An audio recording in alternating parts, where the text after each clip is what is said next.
Happy holidays, Merry Christmas, Happy Hanukkah, Merry Christmas, Happy Kwanzaa, Happy holidays, everybody.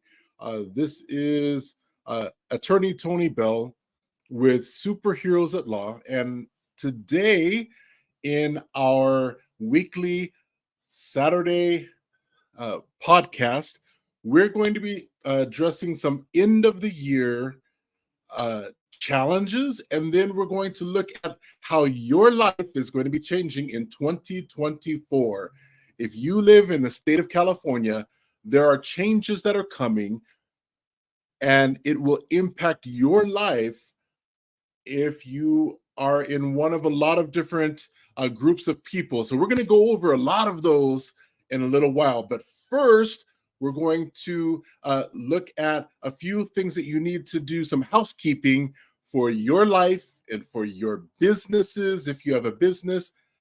Right now, before we get to 2024, while we're still in 2023. So today is December 16th. So officially, you have 2 weeks and a day before you start into the new year. So what does that mean for us? Because, every single year we go through our year, we get to the end of the year, and then, maybe some things have changed, maybe some things haven't changed, but then we think that magically something new is going to happen because it's the new year, happy new year, it's a new year. But we have to be realistic and be strategic in the way that we live our lives every single day.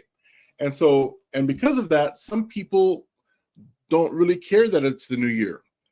However, I'm here to help you with a few things, some housekeeping things for right now. So there are a few things that I encourage everyone to do. And yes, I am an attorney, but also, for those that don't know, I have an MBA, so I coach small businesses. I help people with businesses a lot of times. In addition to that, I'm a pastor, so I try to help and coach people spiritually also and encourage people. So for me, I look at life kind of as a holistic type of thing. We have so much to be thankful for. And so the first thing I just want to remind you to do every single day, when you open your eyes, don't begrudge the fact that the alarm clock went off. Don't be upset, but every single day is a gift, beloved. We have so much to be thankful for every day. If you woke up, it's a good day. I tell people that all the time, everywhere I go. If you woke up, it's a good day. If you're breathing, it's a good day. If you're walking or getting around, in a wheelchair, it's a good day, because there are so many people who wish that they could, and there's so many people who didn't make it to the next day. And we have to really be thankful for everything that we have, every moment of every day. And sure, a lot of us may wish things may be different. You may wish that either you had more money, or you wish that certain things may not have happened this year. But we have to be grateful for the things that did go well, and really try to maximize those things in our life, because what we maximize, what we focus on, will multiply. And so, sure, things may not always go exactly like we want, but it's okay, because we keep focused on the positive, and then we keep pushing forward, and those things that are good in our life will magnify. You know, what you focus on grows. And it's so true. And, sometimes life is just about learning how to reframe the things that are going on in our lives, reframing it so that, we don't let everything devastate us. But we have, there's a saying that I have that I try to remind myself of. And I say, everything in my life is working out for my benefit. And so I want to encourage you with that. Say that to yourself. And the next time that you have something difficult going on, just say, you know what, this is working out for my benefit. And you may not see how, but I believe that if we frame our world in that context, things line up so that it becomes true. And so as we're, winding up 2023, I want to encourage you, see things from that perspective as we're going forward. Everything is working out for my benefit. For those of you who read the Bible or different scriptures, most of the religions have something that say something like that, right? The Bible, for example, it says all things work together for the good of those who love God, and it goes on. But it has that theme: all things are working together for the good. And then in other world religions, they all say basically the same type of thing, because it's true. And it's a principle we have to hold on to. And so let's be determined that as we're ending up this year, we're going to not waste the last couple weeks of this year, but we're going to start to maximize our lives. If you don't have a gratitude journal or a vision board or something like that, you're going to use this time to start to create one, not waiting until after January 1, but you're going to do that stuff now. If you aren't listing the things that you're grateful for every morning when you get up, don't wait until January 1 or January 2 to do it. Start doing it now, because that way it can carry over into the next year, and then we can see even greater things happen for you in 2024. So I just want to encourage you with that.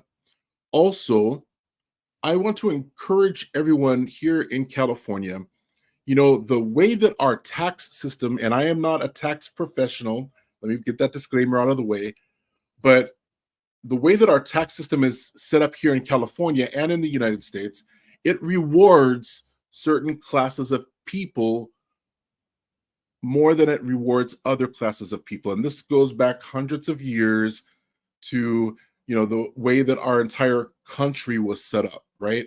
And unfortunately, a lot of families never received this information. So as a result, those families are left behind economically. And there's certain families that have used this information, and then they have really increased financially from generation to generation.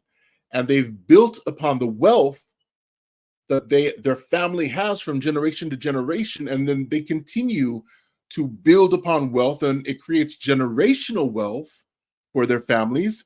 And as a result of that, each generation starts a little bit higher than the last generation. And so that's why you have some groups of people who they have so much that they're able to pass on to their kids. I don't know if you've heard of the term trust fund babies, but there's a reason why certain groups of people have tons of trust fund babies, because they've learned this information and then they pass it on to their kids and then their kids' kids and then their kids' kids. And this wealth begins to grow from generation to generation. Whereas on the other hand, we have other groups of people here in the United States who don't have a clue about this information. So they work so hard and they bust their butts just to get anything. And maybe they have a house, and if they have a house, it's a big celebration. But then when something happens to them, Uncle Sam comes along with probate taxes, and the kids have to sell the house that their parents worked so hard for just to be able to pay for the probate taxes, because maybe they can't get a loan to cover the thousands of dollars that had to be paid in probate taxes, when all of that could have been avoided if they only knew what this group of people over here knew. And so that's why I'm here today, is to encourage you and your families to start to learn, start to apply things that we're learning and apply it to our families, so that this wealth can start to be passed on from generation to generation to generation. And then that allows you to be able to do things like send your kids to better colleges or even to college. I know in our family, my parents had the best wishes. They wanted to send me to college, but they couldn't. They made all these, promises when I was a kid, when you go to college age, we're going to send you to college. But then they didn't ever make a way for themselves to be able to do that. So then I was stuck. And, luckily I filled out about 100 different applications, literally, for scholarships for college. And, plus I had to start working even before then. And so I got myself through college, and not only through, for a bachelor's degree, I was able to get a master's, an MBA, and I was also able to get through law school. But that was because of, what I did, because my parents didn't know the things that a lot of people in our country know. So that's why I'm here, is to try to help you and your family.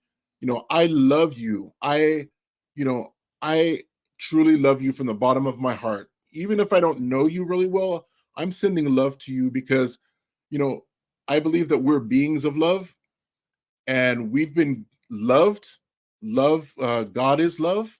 God is inside of us.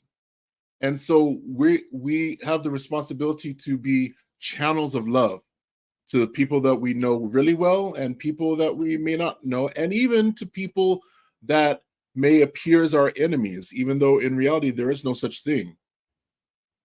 And so we have to be the ones who will make some changes. So that being said, if you're in the state of California and even in the US, the system of taxes is set up to benefit homeowners.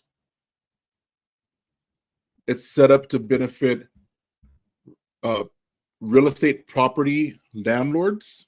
So to have not only own the house that you live in, but then also to own another house or apartments and rent those out. The tax system is set up and designed to reward you for that. And then the third thing is to be a business owner, to own a business. And so I'm encouraging you, if you don't own a business right now, start thinking of some type of even small business that you can maybe start or your family can start together. That way you can benefit from the tax system that is set up in America. And it's really simple.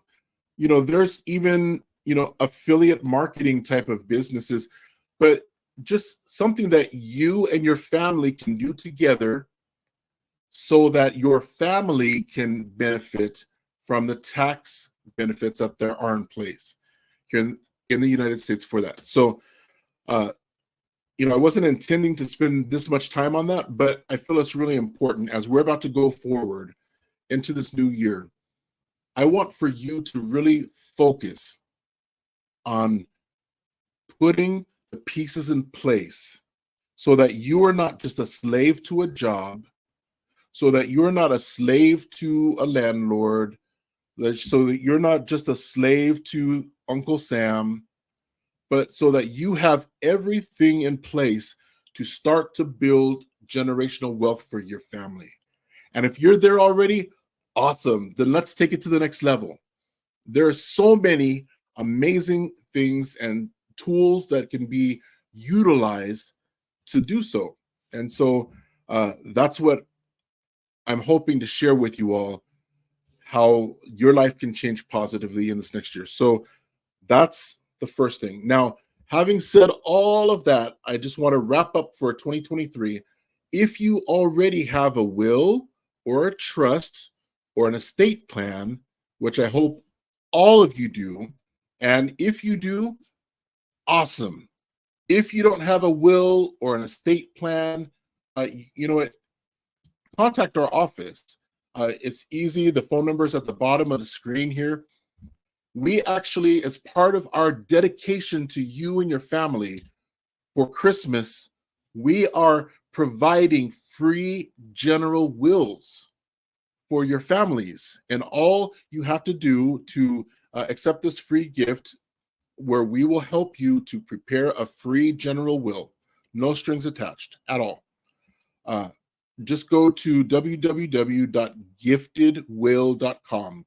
That's www.giftedwill.com. GIFTEDWILL.com. And share this information.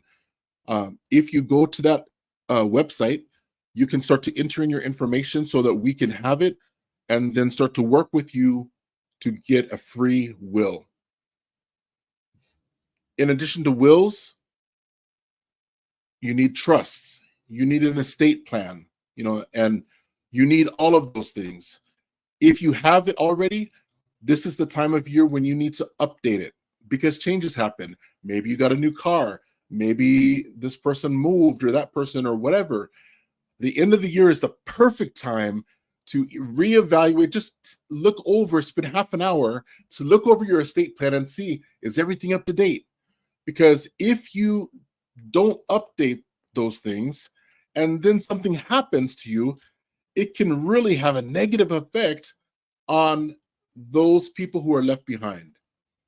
So just spend 30 minutes going through your estate plan, your will, your trust, whatever you have, and see, does anything need to be changed? So that's for 2023. Now, what we're going to go over right now is I'm going to tell you how your life is about to change. If you're in the state of California, hold on, because your life is about to change. There are new laws that have been passed, and they take effect in 2024. And I'm going to start to go over some of those with you. So let's start to look at some of these laws.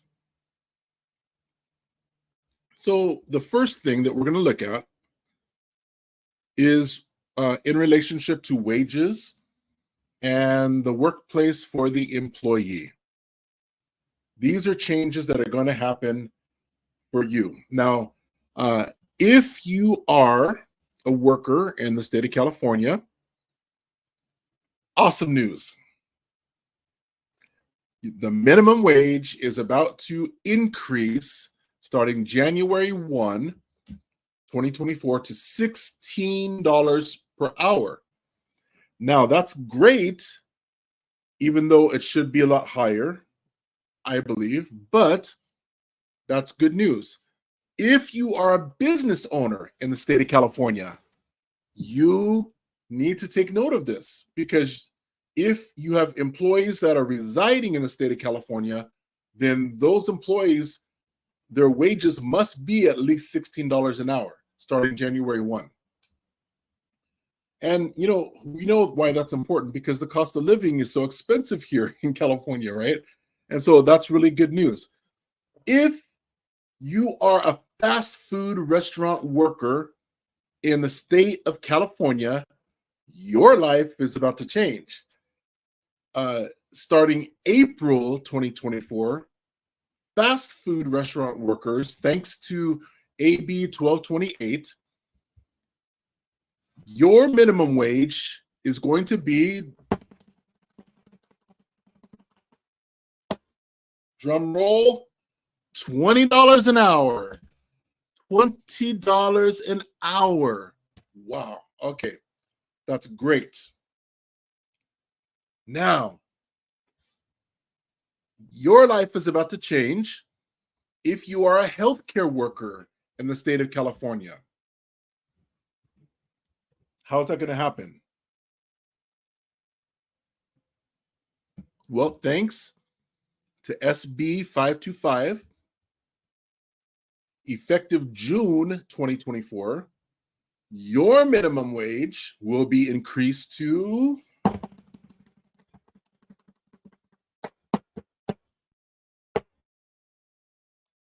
$23 an hour. $23 an hour starting June 2024 if you are a healthcare worker in the state of California. Now, this law applies to nursing assistants, to medical technicians, and janitorial workers. So if you are working in a nursing facility, a hospital, any kind of healthcare position, janitorial staff or not, $23 an hour. And then for the subsequent 2 years after this, it's going to increase $1 an hour more for the next 2 years until it gets to $25 an hour. So that is great news. And again, it could be a lot higher, but it's a start, right? So if you work in the state of California, your life is about to change. How? Well, thanks to SB 616, you are getting an increase of sick time benefits for all full-time or part-time California workers. And the minimum now goes from 3 days to a minimum of 5 paid sick days a year.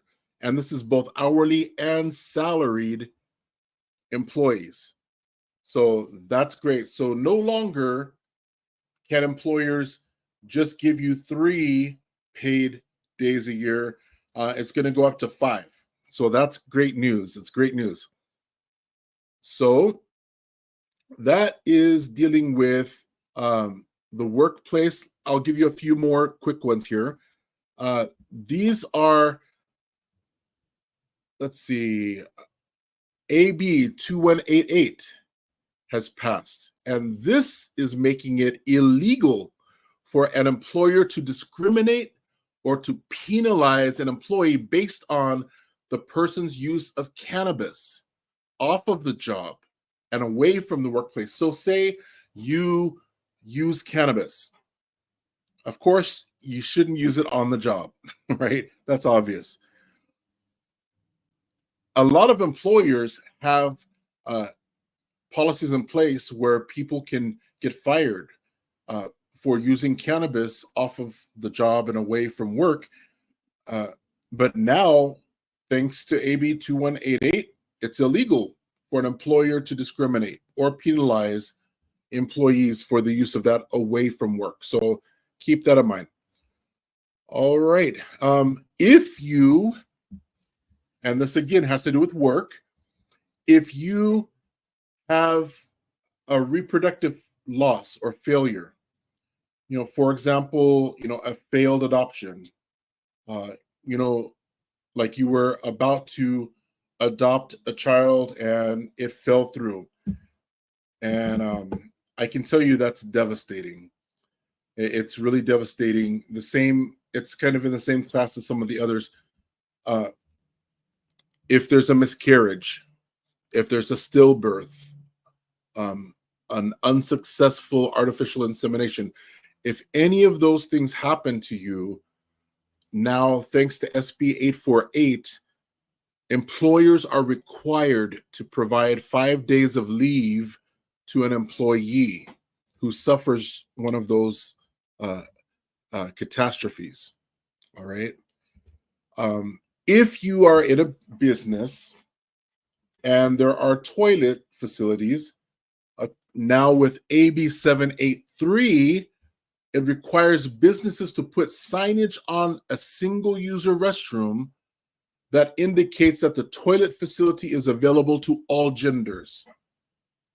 And so that's good, so that it cuts down on confusion and all kinds of other things that can happen, right? All right. There's new laws that are in place for MMA fighters this year. AB 1136. There's AB 1714 that requires childcare facilities and other businesses providing pediatric care to post information about human trafficking and slavery. So daycare centers, if you own a home daycare or a child care facility of any type, you are required to now post something, information about human trafficking and slavery. And that's an attempt to help address this big problem that is that's going on right now. So say that you are an employee and you are complaining about how much you get paid, or you're discussing with another employee how much they get paid and how much you get paid. It used to be, and I used to work for a couple different counties, and we weren't allowed to talk about how much we were paid. And if we were caught, we would get fired. It was like a major thing because they really didn't want people to know how much the other one was paid, And so now, though, it's against the law. There's a prohibition for employers retaliating against workers who complain about their wages or discuss wages with colleagues. So you can talk to your fellow employees about how much you get paid if you want. Sometimes it's not always smart to do that, but just so you know, your employer cannot retaliate against you because you did that. Okay. All right. So let's skip past employment and wages because, we've talked about this a lot. Let's talk about housing and new laws that are in place for people who are experiencing or, who need housing, which is just about all of us, right? So let's look at some of the laws that are going to change starting January 1. So, okay, AB 12 makes it so that from here on out, if you are trying to move into an apartment, you do not have to save up 2 months' rent for a security deposit to move into an apartment anymore. This new law limits the amount that landlords can charge for a security deposit to just 1 month for apartments. 1 month. So if you are trying to move into an apartment and this is January 2nd, right? And then they require you to pay 2 months rent in advance to move into that apartment. They have just broken the law, right? They can't require 2 months rent for a deposit any longer. Now they can require the first month rent as a deposit, and then the first month's, they can require you to pay the first month of rent plus 1 month's deposit. That's legal. But for 2 months of rent for the security deposit and then a third month rent for the rent itself, no, they cannot do that for apartments in the state of California. All right, so let's look at something else.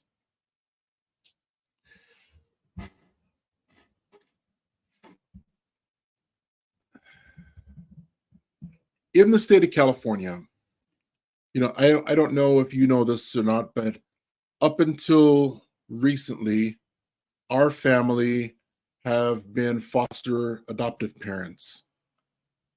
And, we started this process of being foster adoptive parents. We actually started receiving the first children in 2017, in the beginning of 2017. Prior to that, though, we had to go through a long assortment of classes and trainings on how to be the best foster adoptive parents and how to, parent the best way and all of this stuff, right? And so up until actually just this last week, 2 days ago, we advised them that we're not going to do foster parenting any longer.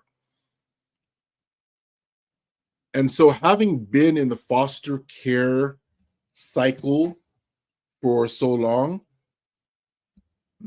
I've seen how there is so much of a broken system. I mean, this system is so broken here in California.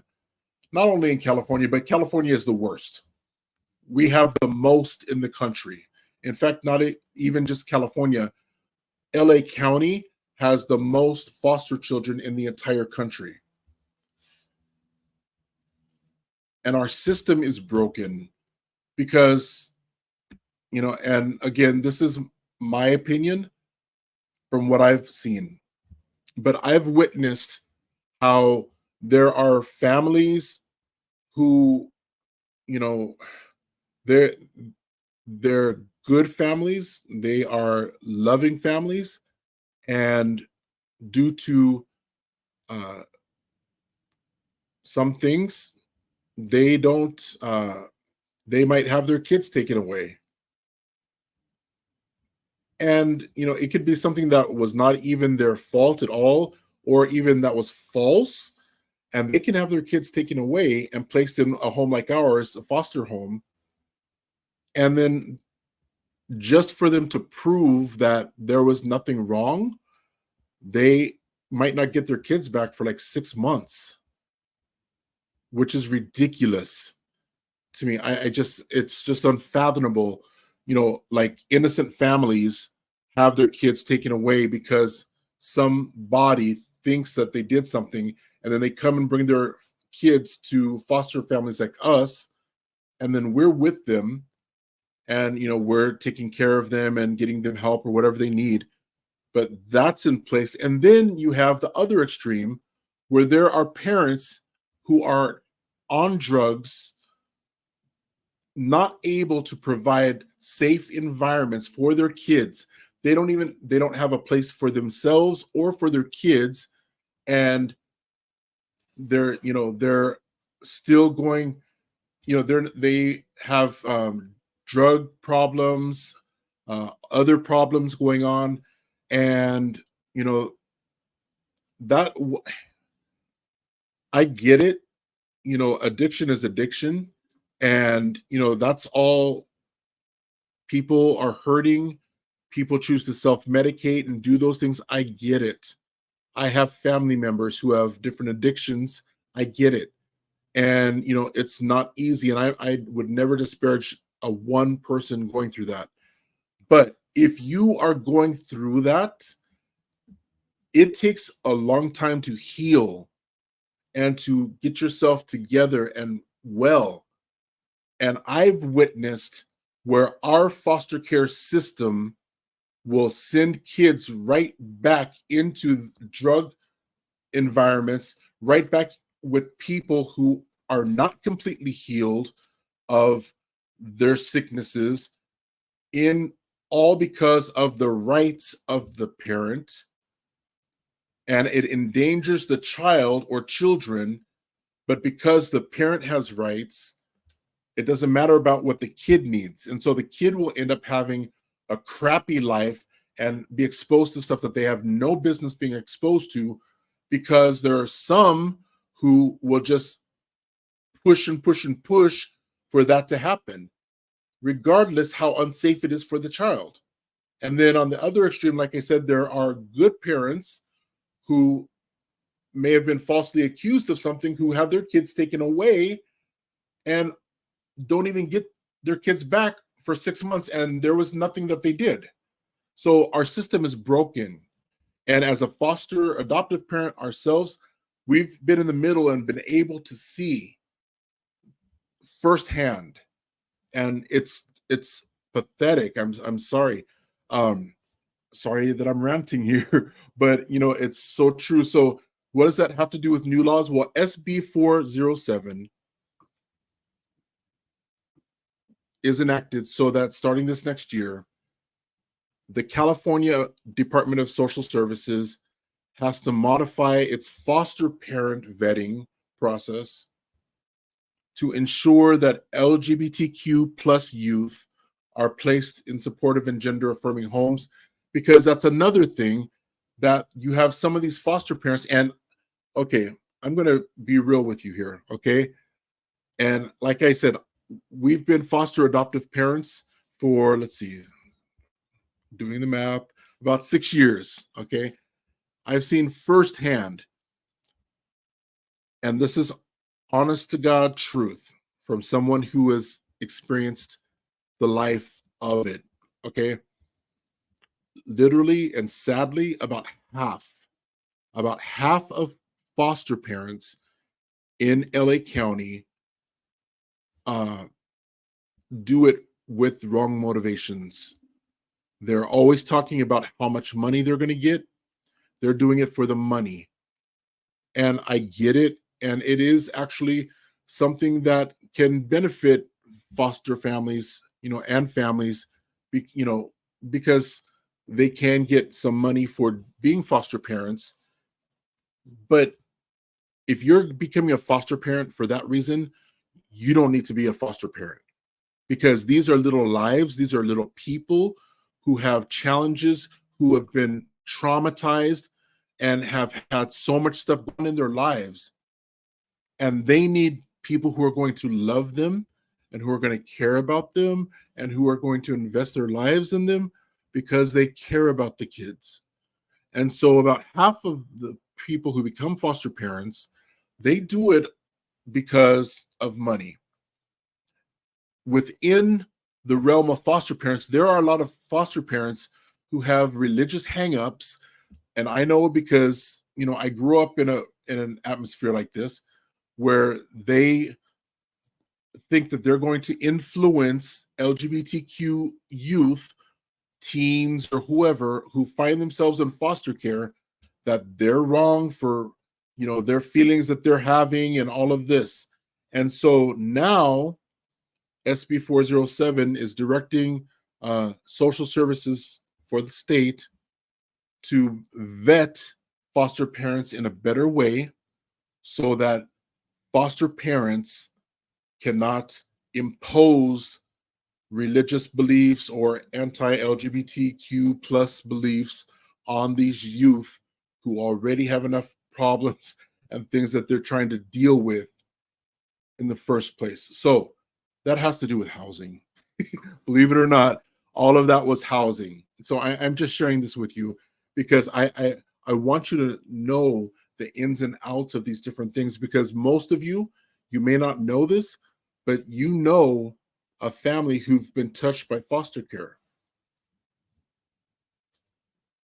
Either they take in foster kids, or they've had their kids placed in foster care, or maybe they were a foster child.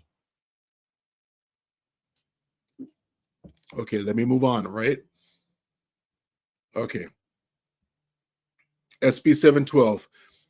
If you have an electric scooter or an electric bike and you live in an apartment, you may have experienced a landlord telling you that you cannot store that electric scooter or bike in the apartment.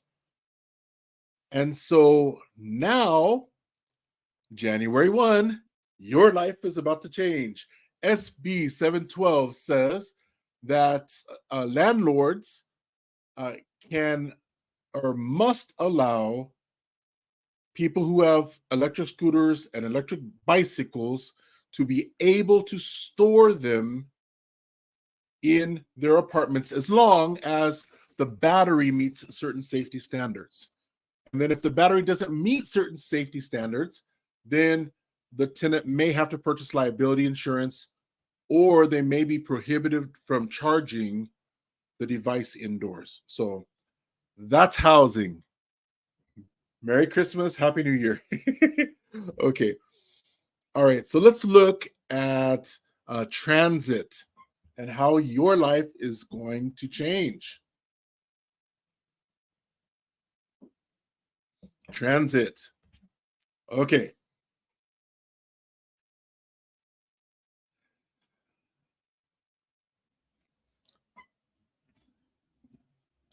Starting January 1,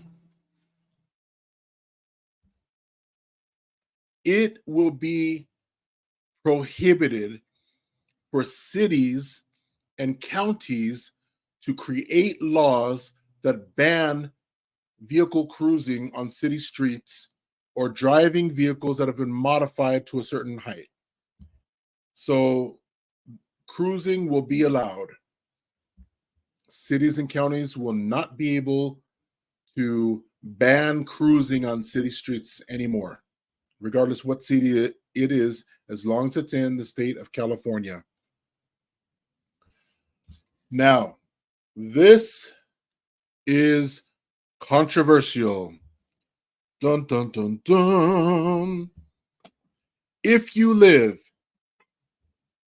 in the city of Glendale, in the LBC, Long Beach, in LA, in Oakland, in San Francisco, or San Jose, pay attention. AB 645 allows these cities to install speed cameras. Yes, this has been so controversial, and I can understand why.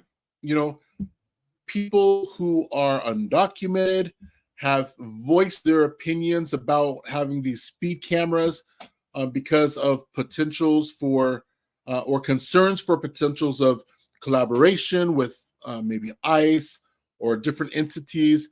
And not only people who are undocumented, but just general public have had a lot of concerns about this. And we've heard the pushback of the public, and then we've heard the other side, the pushback of the cities who are saying it's safe, there's no problems. And so the cities continued, of course, to lobby up in Sacramento. And as a result of that, we have AB 645. And so with AB 645, it requires cities, though, to put up signage warning drivers that they could get a ticket if they don't slow down before approaching a speed camera. So if you are in one of those cities, start watching out for signs that are going to be put up, and they're supposed to be put up before you get to these speed cameras. So you can't just be monitored and given tickets automatically. All right. So AB 1909. And this is actually a law that's been in place for about a year. And it's been leading up to January 1, 2024. So you have 15 days, right, until this new law actually takes place. This is a provision that allows for bicyclists to cross the street when a pedestrian sign is activated instead of waiting for a green light.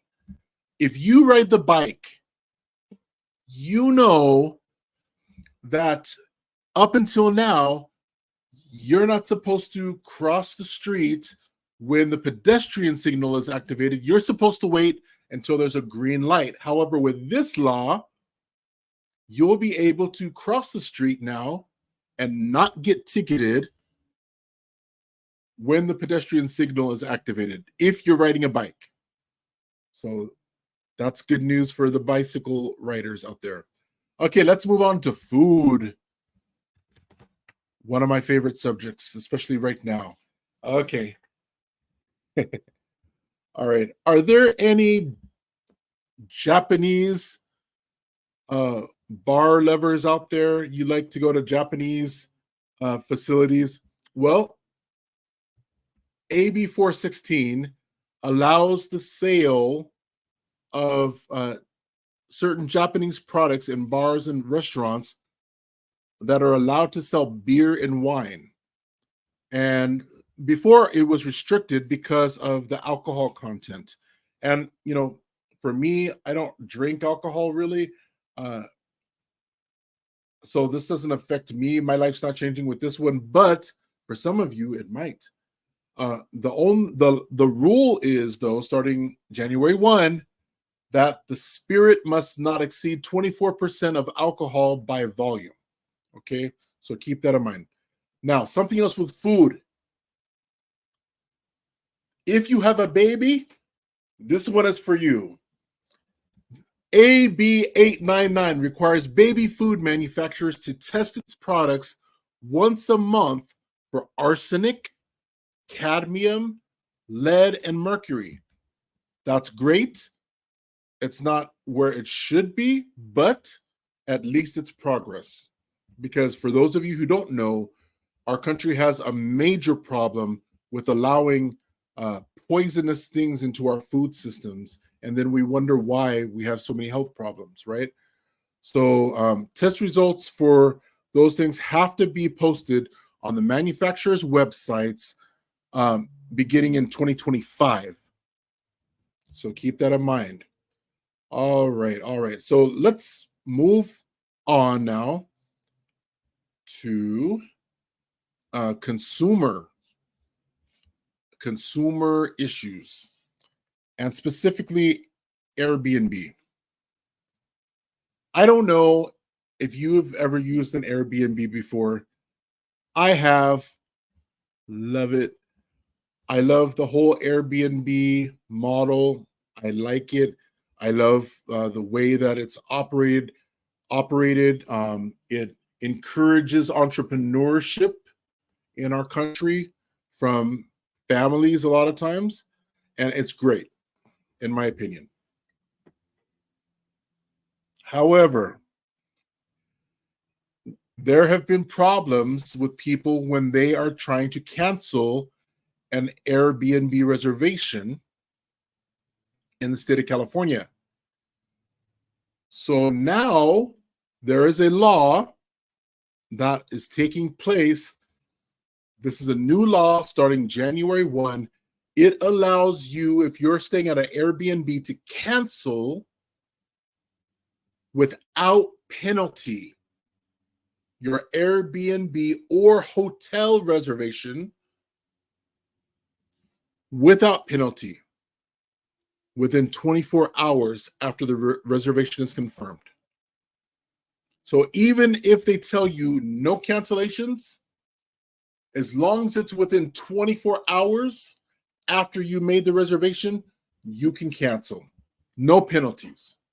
That's good news. And the reservation, the caveat with this is that the reservation must be made at least 72 hours before check-in. So that's like 3 days before. So if you make a reservation for 3 days into the future, and then you decide 23 hours later that you want to cancel that reservation, do it if you want to. No penalties. That's good news. That's according to SB 644. All right. Now, we're going to move on to something that is a little controversial. You hear a lot about this is with elections. We're going to talk about elections. This next year is an election year. And we're going to talk about AB 1539. And for those of you who like politics, this is for you. AB 1539 says that it will be a misdemeanor to vote in an election in California and in an election in another state if they're held on the same date. First of all, who could do that? No, I'm just joking. No, but for some people who live close to borders, there's a few people that this could apply to.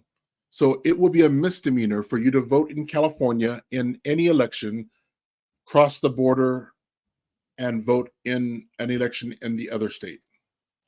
This is designed, though, to help curb any kind of election fraud.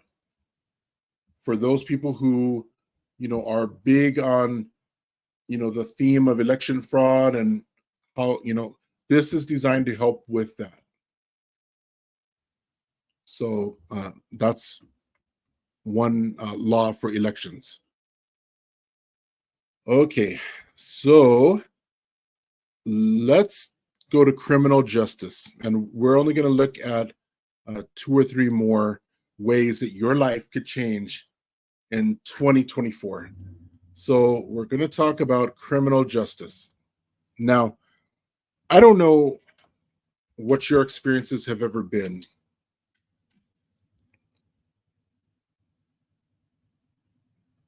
but there are some people who, when they get questioned by the police or they experience something,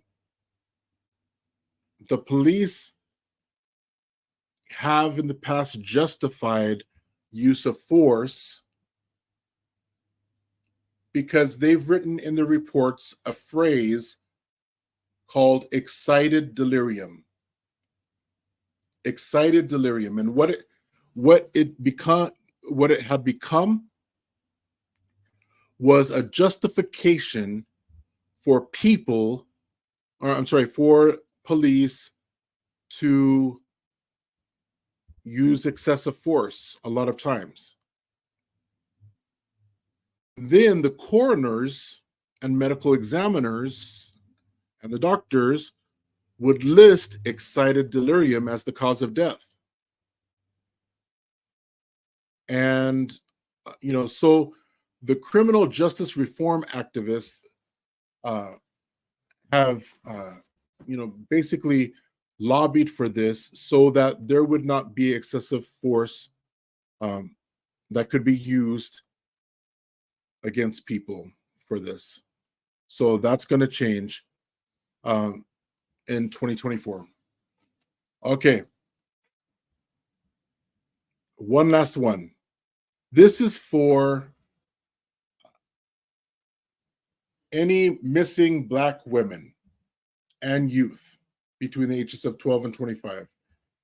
Now, if there is a Black woman or a youth that is between the ages of 12 and 25, now we are going to have the Ebony Alert. So if you hear about the term Ebony Alert, that's what it's about. And so that is another way that your life will be changing, because you may be hearing the term Ebony Alert, and then you heard it here first. Now you know what it is. So just a couple of reminders. This is the last podcast of this year. We are just getting started, and there's a lot of good things that are going to be happening in 2024. Here at Superheroes at Law, if you have participated in the Letters to Santa outreach that we've had, we partnered with Santa Claus, and as some of his elves, your kids will be receiving, if they wrote in letters to Santa Claus, Santa said that he's going to be sending letters out pretty soon. And so keep that in mind. Those letters will be coming soon. If you wanted a free will, I shared with you earlier, go to giftedwill.com, and our law firm is going to gift you with a free will. Now, that's of tremendous value because law firms charge a pretty decent amount for wills, but we're dedicated to helping ensure that everyone has access to legal protections. And we want to be here to partner with you. I just want to take this moment to just say thank you to each and every person who has reached out to our law firm in this year. We're so appreciative of all of the love. You have been so amazing. You've referred your friends and family members and people that you didn't know to our law firm because you know that we have a heart to help people, which we do. And you have my promise that that's going to continue in 2024 as well. We're here to help you. We love you. We care about you. And we believe that together we're all better and that all of us, everyone deserves legal protections. So keep that in mind. Again, my name is Attorney Tony Bell. This has been our last podcast of the year with Superheroes at Law. And I'll see you in 2024. Take care.